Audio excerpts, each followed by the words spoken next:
Assalamualaikum warahmatullahi wabarakatuh. Waalaikumsalam. Kawan-kawan media sekalian, terima kasih atas kehadirannya ya. Kita mau update RRT yang melakukannya Bala RRT ya, Barisan Pembela Roy Rismontiva, karena kami adalah kuasa hukumnya.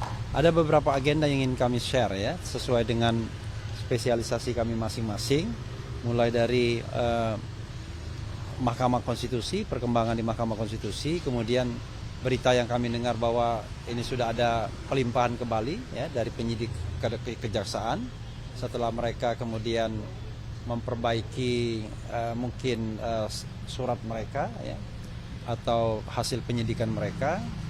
Kemudian kami juga mau mengupdate soal surat Irwasum. Kemudian ada juga ke PPID Polda Metro Jaya ya.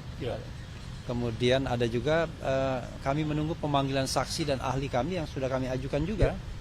Jadi kami mengajukan saksi dan ahli tahap 3. Ada Ferry Amsari di situ, ada yang Bonaprapta ya, Ganjar Laksmana Bonaprapta, kemudian bahkan ada ahli ada kemudian Said Didu ya kan, kemudian ada Aceh Ruhendi, Muhammad Kirzin, Doni Handri Cahyono, kemudian ada juga Mbak Wuri ya, Wuri Handayani dari Solo dan lain sebagainya. Jadi kami terus memperkuat saksi dan ahli dan tidak tahu bagaimana mekanismenya di Polda Metro Jaya ini ketika surat itu sudah diterima dan katanya mau dijadwalkan, tapi kemudian sudah dilimpahkan kembali. Sejujurnya kalau kita hitung-hitung jadwal ya, sejak pelimpahan tanggal 13 Januari atau tanggal 14 Januari sepertinya udah banyak sekali lewatnya, sudah 1,5 bulan lewatnya, tetapi ya sudahlah, kita ikuti saja. Yang jelas kami sendiri ya merasa siap, merasa yakin, tetapi tetap kami mengupayakan bahwa karena itu hak kami ya, bukan permintaan ya, tapi kita mendesak SP3 itu bukan karena mau restoratif justice bagaimana ditudingkan atau dituduhkan oleh beberapa kelompok yang tidak paham. Karena alasan untuk dihentikannya penyidikan itu ada 10 minimal di dalam KUHP yang baru, sehingga pasal 24 ya. Jadi kami minta salah satunya adalah alasannya demi hukum. Dan kenapa? Karena sudah terjadi pelanggaran undang-undang sejak awal. Proses penyelidikan dan penyidikan terhadap kasus ijazah palsu di Polda Metro Jaya ini sudah melanggar hukum, yaitu melanggar Undang-Undang nomor 31 tahun 2014 tentang perlindungan saksi dan korban pasal 10 yang sudah pernah kita sebutkan. Dan juga penghentian penyelidikan itu melanggar peraturan Kapolri nomor 10 tahun 2009. Dan kemudian fakta bahwa kasus ini bergulir dan kemudian ada 2 orang yang diberikan SP3, kita tidak mempermasalahkan. Yang kita mempermasalahkan adalah ditegakkannya hukum, karena SP3 itu dimulai dari pencabutan laporan polisi, kan begitu. Untuk terbitnya SP3 salah satu syaratnya adalah laporan polisi harus dicabut. Nah, kalau laporan polisi dicabut, maka ya otomatis tercabut semua karena dalam satu nomor. Ada yang bilang, wah ini kan individual responsibility. Kita tidak bicara tentang tanggung jawab individualnya. Yang kita permasalahkan adalah administrasi penyelidikan dan penyidikannya. Kalau administrasinya satu ya bubar, seperti yang dikatakan ahli pidana Azmi. Dia mengatakan kalau mau dilakukan penyelidikan dan penyidikan lagi ya silahkan, tapi dengan bikin LP baru, kan begitu. Jadi itu yang kami ingin garis bawahi. Dan ini menurut kami ya banyak sekali kecerobohan penyidik dalam melakukan proses penyidikan ini. Itulah sebabnya kami kemudian mengirim surat ke Irwasum. Lalu kemudian ada yang mengatakan dengan sok tahu, mengatakan, waduh bodoh sekali di Bala RRT, kok mengirim suratnya ke Irwasum. Nah, itu mereka nggak paham. Ya kita paham kalau minta menghentikan penyidikan ya ke penyidik. Cuman yang kita bicara itu adalah governance, ya, governance penyidikan kasus ijazah secara umum, baik di Bareskrim Mabes Polri maupun di Polda Metro Jaya. Makanya kita mintanya ke Inspektur Pengawasan Umum Mabes Polri sana, yang wilayah kerjanya seluruh Indonesia dan kemudian bosnya pengawasan. Itu yang ingin kita tegakkan adalah good governance, clean government dalam proses apapun. Jadi kita tidak main langsung ke penyidiknya, karena kita tahu dari awal kita berpikir bahwa ada kecenderungan, ini judgement, bukan judgement tapi opini ya, ada kecenderungan bahwa ketidaknetralan penyidik dalam hal ini ya, dalam melakukan penyidikan mengenai ijazah palsu ini. Karena kalau kita kaitkan, sudah terlalu banyak bukti-bukti yang menyatakan bahwa apa yang dikatakan Roy Suryo 99,9% ini palsu, itu mudah sekali dibuktikannya sesungguhnya. Tetapi kan tidak ada transparansi, tidak ada akuntabilitas ya dalam hal misalnya bagaimana menunjukkan ijazah yang tanggal 15 Desember itu. Ijazah itu udah hilang lagi kan. Mestinya kan mereka press conference tunjukkan barang buktinya lalu kemudian tampilkan ijazahnya biar disorot kamera dan lain sebagainya. Kan tidak terjadi. Sehingga klaimnya adalah bahwa ijazah yang asli itu adalah ijazah analog yang ditunjukkan pada tanggal 15 Desember 2025, yang lainnya enggak. Kan konyol seperti itu. Oke. Nah, itu yang ingin secara garis besar saya highlight. Nah, saya ingin memulai dari MK, tapi jangan MK dulu dah. Kita mulai dari proses Bang Jagir dulu ya. Saksi dan ahli. Silakan. Ya. Oke, rekan-rekan sekalian, melanjutkan Profesor Refli Harun tadi. Memang saya khusus mengkoordinir saksi dan ahli yang ada di Polda ini. Saksi dari tersangka tentunya ya. Kita perlu tahu, saya ulang lagi sedikit tadi pendapat Profesor Refli. Sejak pelimpahan pertama tanggal 13 Januari 2026 sampai sekarang itu, boleh katakan karena kami kuasa hukum tersangka itu, kalau dilihat secara hukum sih nggak on track lagi sebenarnya. Waktunya itu kita nggak tahu persis. Yang jelas kalau digabungkan 13 Januari sampai dengan sekarang udah tanggal 27 Februari, itu udah berapa hari, sebulan lewat gitu, bahkan udah mau menjelang 2 bulan ya. Tapi apa yang kita mau jalankan adalah, pedoman kita adalah pasal 35 KUHP ya. Setiap saksi atau ahli yang diajukan oleh tersangka wajib diterima wajib di BAP atau diterima oleh penyidik. Itu dasar kita pertama. Jadi tidak ada dasar, ada dasarnya. Pasal 35 KUHP mengatakan seperti itu. Nah, kemudian yang kedua adalah perlu saya sampaikan karena ini penting sekali. Sudah berapa saksi ahli sih yang kita sampaikan dari sejak pelimpahan pertama, pelimpahan tanggal 13 Januari itu sampai sekarang. Sama sampaikan, kita udah ajukan 14 saksi dan ahli. 12 diantaranya ahli, 2 saksi. Kemudian 2 minggu lalu kita ajukan lagi tambahan 9. Diantaranya 4 ahli dan 5 saksi. Nah, bagaimana proses pengajuan kami ini yang disebut pengajuan tahap ketiga? Saya mundur lagi ya. Sebenarnya saksi ahli yang kita ajukan ini sudah 3 tahap. Tahap pertama waktu itu diantaranya Profesor Henry. Kemudian tahap kedua dan selanjutnya. Nah, ini sudah tahap ketiga.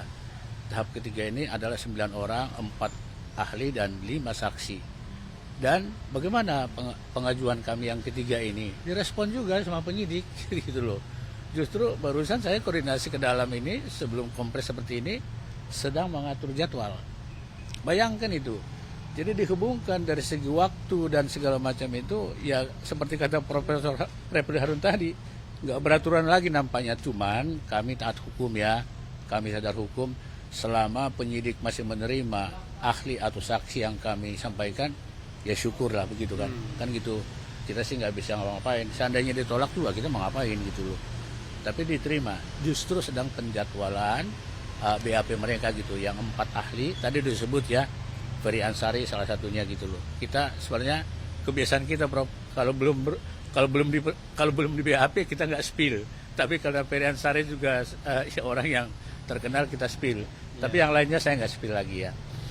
Saya pikir itu yang menjadi yang menjadi topik kita, kompres kita hari ini. Cuman memang satu tadi penekanan adalah mengenai yang kita ajukan ke Irwasum. Ini sebenarnya nanti Profesor Katiri yang menjelaskan ini. banyak menganggap bahwa masyarakat itu kita minta SP3. Tapi tidak ya. Sesuai dengan KUHP baru, pasal 24 ayat 4 poin 2C, di antara 10 kriteria itu adalah penghentian penyidikan demi hukum.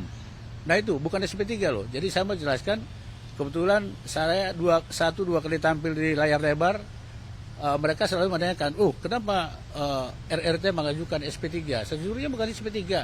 Kita cabut dari poin 2C pasal 24 itu poin 4 2C. Penghentian penyidikan demi hukum. Nah apa itu? Nah saya sudah jelaskan juga, berarti penghentian penyidikan demi hukum karena situasi tertentu untuk kepastian hukum. Nah saya cari definisinya itu, saya sudah temukan. Di KUHP sendiri tidak jelaskan itu. Tapi nyatanya seperti itu. Jadi beda dengan SP3. Tadi dijelaskan oleh Profesor Refli Harun, ada 3 atau 4 alasan. Nanti mungkin Al-Katir yang menjelaskan ini. Kita bagi-bagi tugas saja. Mungkin dari saya itu, Prof ya. Nah, saya kembali ke host kita. Silakan Pak Al-Katiri mungkin menambahkan, maju ke depan. Ini aja ya. Ya oke, situ nggak apa-apa, biar lebih tinggi sedikit kelihatan. Terima kasih. Atau maju ke depan. Iya, ini menarik ya. Surat kami ke Irwasum itu bukan permintaan SP3, itu jelas ya kan. Ada 3 poin masalahnya. Dan kenapa ke Irwasum Mabes Polri? Karena kami itu meminta pada 2 institusi. Dalam hal ini bukan institusi ya, dua unit ya. Satu adalah Mabes sendiri, karena di situ ada beberapa pelanggaran yang menurut kami. Kemudian juga di Polda, ya kan. Oleh sebab itu, yang pengaduan awal yang dilakukan oleh TPUA itu kan belum selesai. Yang mana seperti dijelaskan oleh rekan-rekan di sini, ya, yang dijelaskan oleh rekan-rekan di sini bahwa ada aturan karena belum selesai di sana, maka pengaduan itu harus diproses. Faktanya apa? Bahwa pengaduan kita itu dari awal diproses, buktinya ada gelar perkara di Mabes Polri, kemudian ada pemeriksaan laboratorium. Nah, karena pada waktu dasarnya pemeriksaan waktu itu laboratorium itu dikatakan sah, maka diadakan penghentian penyidikan waktu itu, penyelidikan, bukan penghentian, penyelidikan. Kami keberatan karena sesuai ketentuan yang berlaku yang mana? Bahkan ada pelanggaran Perkap. Tapi yang menarik, kenapa kami mengajukan ke Irwasum dan sebagainya?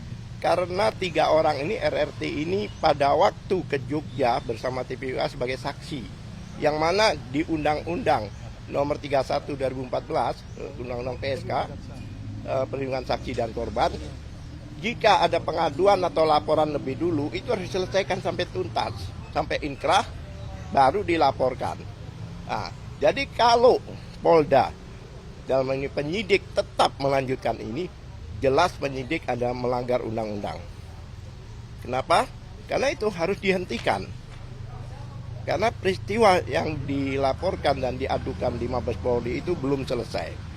Nah, itu satu. Kedua lagi, masalah undang-undang tadi yang di 79 ayat 4, yang itu pencabutan laporan di KUHP baru.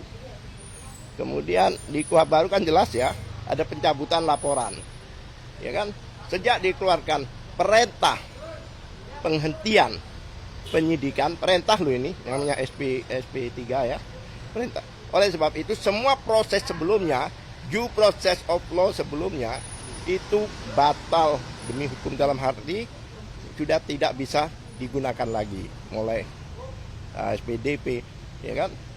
Karena pada waktu itu ada pencabutan, maka bukan hanya 2 orang, karena yang pencabutan itu kan suratnya, peristiwanya, bukan orang per orang. Jika dengan 1 nomor 4 orang itu yang melaporkan itu dengan 4 laporan untuk 8 orang. Jadi jika dicabut, konsekuensinya 6 itu juga harus tercabut demi hukum. Seperti itu. Terus satu hal lagi, tadi Bang Jagir bilang, kenapa kok masih terus kita ngajukan saksi dan ahli? Karena begini, sesuai KUHP yang baru, pasal 361 ayat 1A dinyatakan jika pada waktu disahkan, disahkan undang-undang KUHP yang baru, ya kan? Bulan apa itu? Februari ya? 2 Januari. Ya, 2 Januari, ya kan? Jika pada waktu disahkan undang-undang itu suatu perkara masih sudah berstatus penyidikan, maka digunakan KUHP yang lama. Memang KUHP yang baru itu hanya sekali, P19. Ini bisa berkali-kali. Ini masih lama ini, ya kan? Masih lama. Kemudian banyak hal ya. Coba bayangkan 709 surat bukti, ratusan saksi, kemudian ahli puluhan, dikatakan belum lengkap. Kami tidak yakin ini bukan masalah kelengkapan, tapi unsur-unsur dalam pasal-pasal itu yang mungkin dilihat oleh jaksa masih belum bisa dikenakan. Kan itu.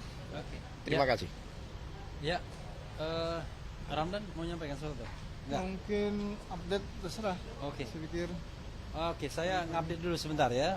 Gini, seperti kawan-kawan ketahui, ada permohonan kita ke Mahkamah Konstitusi ya, MK.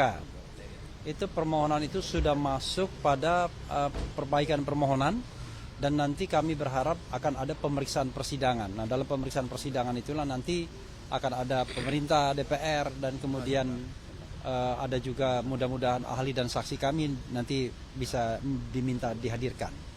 Tapi yang paling penting adalah bahwa message kami adalah bukan soal RRT saja, tetapi bagaimana pasal-pasal di dalam KUHP dan Undang-Undang ITE itu tidak digunakan untuk mengkriminalisasi 3 kelompok ini, yaitu akademisi, peneliti, dan aktivis. Kenapa begitu? Karena kebetulan memang yang mengajukan adalah RRT atau TRR ya, Tifa, Roy, dan Rismond, karena pemohon pertamanya Dr. Tifa. Dan mereka bisa dikualifikasikan sebagai 3 klaster tersebut, sebagai aktivis iya, sebagai peneliti iya, sebagai akademisi iya, karena mereka juga mengajar ya, baik pernah maupun masih mengajar. Nah, karena itu kami meminta agar ini betul-betul diperiksa.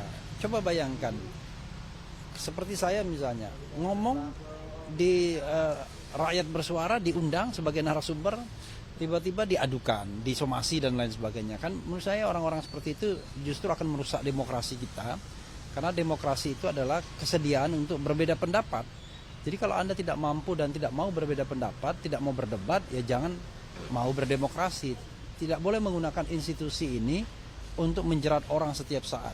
Nah, itulah sebabnya kami maju ke Mahkamah Konstitusi agar kemudian pasal-pasal itu diinvalidasi, ditumpulkan, dilumpuhkan, agar tidak digunakan lagi untuk menjerat para akademisi, para peneliti dan para aktivis ya, baik itu dalam KUHP yang lama yang masih mungkin dipakai dengan azas lex favorio, kemudian bisa juga KUHP yang baru, dan kemudian juga Undang-Undang ITE. Nah, terakhir saya ingin tambahkan bahwa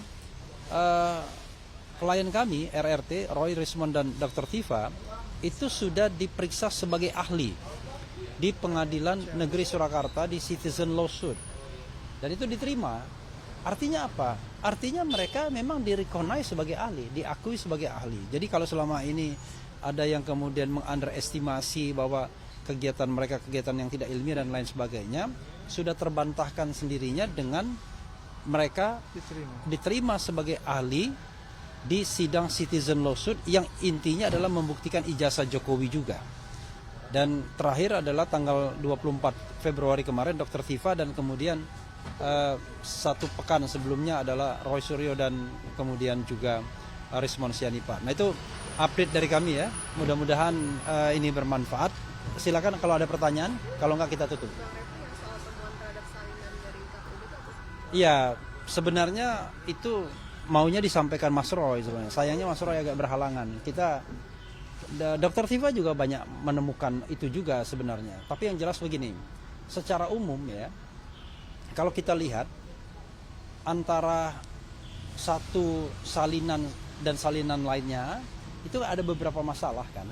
Misalnya gini, ada dugaan bahwa pejabat yang tertera di situ, dekan Fakultas Kehutanan misalnya, tidak lagi menjabat pada masa itu, salah satunya.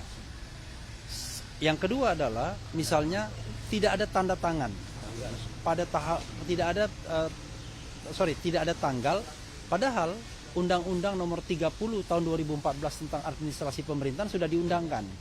Jadi paling tidak dalam pasal 73 ayat 4 ya kalau nggak salah, 73 ayat 4 itu memang harus ada tanggalnya. Nah, kalau 2014 tidak ada tanggalnya, kita maklumi barangkali Undang-Undang Administrasi Pemerintahan belum berlaku, karena kalau nggak salah Oktober itu baru berlaku. Tetapi 2019 harusnya ada. Itu dua. Yang ketiga, yang ditemukan Bonateo misalnya NIP. NIP-nya itu ada yang NIP yang angkanya sedikit, padahal sesungguhnya harusnya sudah pakai NIP yang panjang. Jadi banyak sekali kejanggalan-kejanggalan, dan sebenarnya ada satu hal yang belum saya bisa ungkapkan, itu luar biasa. Mudah-mudahan kalau memang bukan rezeki kita ya, mudah-mudahan kalau memang benar-benar ini ada seorang saksi mahkota yang mau bersaksi tentang apa yang dilakukan soal bukan ijazah tapi skripsi. Ya kan? Anda tahu kan? Jadi karena ini kan kita bicara tentang menduga, ya kan?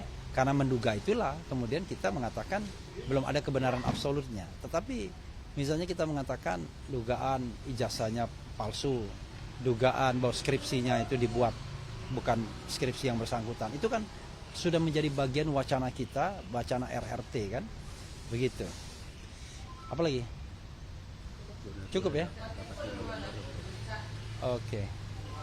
Jadi mudah-mudahan nanti kita akan update kalau ada Mas Roy ya dan Dr. Tifa juga bisa mengupdate. Salah satu lagi yang ingin saya tambahkan, yang kicking juga sebenarnya seperti ditemukan oleh Dr. Tifa, spesimen antara spesimen itu banyak sekali, tapi kita bisa membuat 3 besaran spesimen yang berbeda. 3 besaran. Satu dari 3 lembaga yang resmi ya. Satu spesimen yang dikeluarkan oleh Dirtipidum Bareskrim Mabespori pada tanggal 22 Mei ketika Brigjen Juhandani melakukan press conference, kita melihat bahwa yang dikeluarkan itu adalah ijazah yang ada garis tengahnya itu ya, yang ada seperti belahan gitu, lipatan. Dan kemudian seperti ada yang sesuatu yang katakanlah melebar gitu ya, bleber gitu ya. Nah, kemudian yang kedua adalah spesimen yang dikeluarkan oleh KPU atas permintaan Bonatua. Itu beda, nggak ada lagi yang garis-garis itu semua, beda. Tapi di antara KPU pun ada perbedaan juga, gitu. Kemudian yang ketiga adalah spesimen yang dikeluarkan yang katanya ijazah analognya di gelar perkara khusus tanggal 15 Desember. Menurut klien kami ya, yang memang punya keahlian seperti Mas Roy misalnya, itu berbeda. Menurut Dr. Tifa juga berbeda. Nah, kalau satu saja berbeda, maka ya tidak justified lagi untuk mengatakan bahwa tidak mungkin semuanya asli. Pasti ada yang palsu atau semuanya palsu. Nah, ini adalah taraf dugaan. Ketika kita melakukan pembelaan seperti ini, kalau ada yang mengadukan dia nggak paham tentang bagaimana tugas advokat, bagaimana kemudian yang kita kritik adalah lembaga bukan perseorangan dan lain sebagainya. Itu saja, makasih ya. Mudah-mudahan bermanfaat. Wassalamualaikum warahmatullahi wabarakatuh. Ramdan mungkin dikit. Hah? Cukup. Ramdan Cukup. Dikit boleh? Ya. Jadi kalau yang kedatangan hari ini ke Polda itu dalam rangka Sebenarnya ada wajib lapor. Ada wajib lapor. Karena mestinya kan wajib lapor kan Kamis, tapi karena berhalangan Kamis jadi Jumat. berarti semuanya dari RRT ini lagi mau mengajukan yang tambahan atau Saksi dan ahli sudah, tapi belum dijadwalkan. Iya, belum dijadwalkan. Ada 9 tadi ya. Ada 9 pengajuan yang baru. Iya, ada 9 ya. Salah satunya ahli hukum tata negara Ferry Amsari salah satunya yang kita ajukan. Lagi dijadwal. Terus saya nambahin aja dikit. Oke, Mas. mau tambahkan sedikit. Jadi sebenarnya hari ini biasanya kan Kamis, misalkan Dr. Tifa ya, tadi saya diminta mendampingi beliau. Kamis ini wajib lapor, tadi sudah menghubungi penyidik juga. Yang kedua terkait tadi statement rekan Girsang terkait dengan bulak saksi yang klaster 3 yang kita siapkan. Kenapa ini pada akhirnya kami harus berjumpa dengan kejaksaan karena Memorandum of Understanding antara pihak kejaksaan dan kepolisian pada bulan Desember 2025 menyebutkan itu hanya 1 kali atau tidak bolak-balik sampai 2 atau 3 kali. Nah tentu saja ini kita berharap ketika ada kepastian apakah saksi klaster 3 kita ini, Bang Girsang ya, itu kemudian bisa kita dorong kepada penyidik. Tentu saja kita berharap dari pihak kejaksaan juga apakah ini masih berlaku, karena tadi disebutkan oleh rekan Refli Harun bahwa kita klien atau RRT itu kan dikenakan KUHP lama dan KUHP baru. Mau mana yang digunakan, dan ini tentu saja harus diperkuat dengan dari pihak kejaksaan itu sendiri. Nah, ini yang akan kita lakukan dalam pekan depan, rekan Refli maupun Pak Girsang. Kita akan coba untuk kemudian menanyakan kembali kepada kejaksaan. Dan hari ini tentu saja Dr. Tifa lagi melakukan wajib lapor dan akan kita dampingi. Ini Mbak Puri dari Surakarta, perlu sedikit informasi. Jadi ini Mbak Puri ini, Ya. ini adalah calon saksi kita yang pada tanggal 15 April yang lalu termasuk membersamai TPUA ikut ke dalam kunjungan itu, dan dia juga orang Solo gitu. Silakan, mungkin mau menyampaikan sesuatu. 15 April. Ya, terima kasih. Mbak Puri, luar biasa. Assalamualaikum warahmatullahi wabarakatuh. Waalaikumsalam.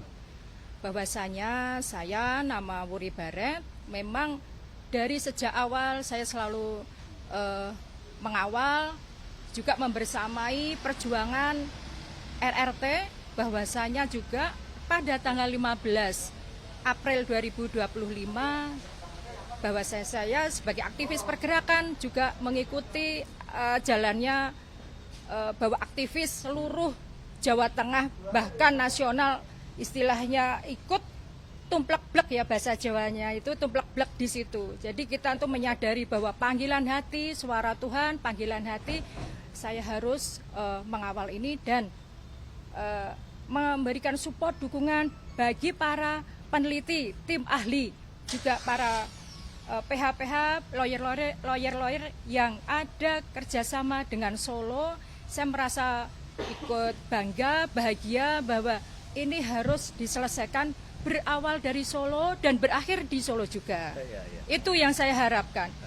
Dan satu hal, untuk tidak ataupun dilarang keras bagi warga Indonesia terutama untuk meninggalkan yang namanya tembok ratapan Solo. Itu yang saya harapkan. Jadi di luar sana bila pada termul berkomentar apapun, ya di sini perjuangan kami. Terima kasih. Assalamualaikum warahmatullahi wabarakatuh. Waalaikumsalam warahmatullahi wabarakatuh. Ya, mudah-mudahan ya bermanfaat. Tadi saya mau menyampaikan sesuatu, lupa saya. Ada hal yang penting. Tapi ya mudah-mudahan dalam sholat Jumat ya. Terima kasih kawan-kawan semua.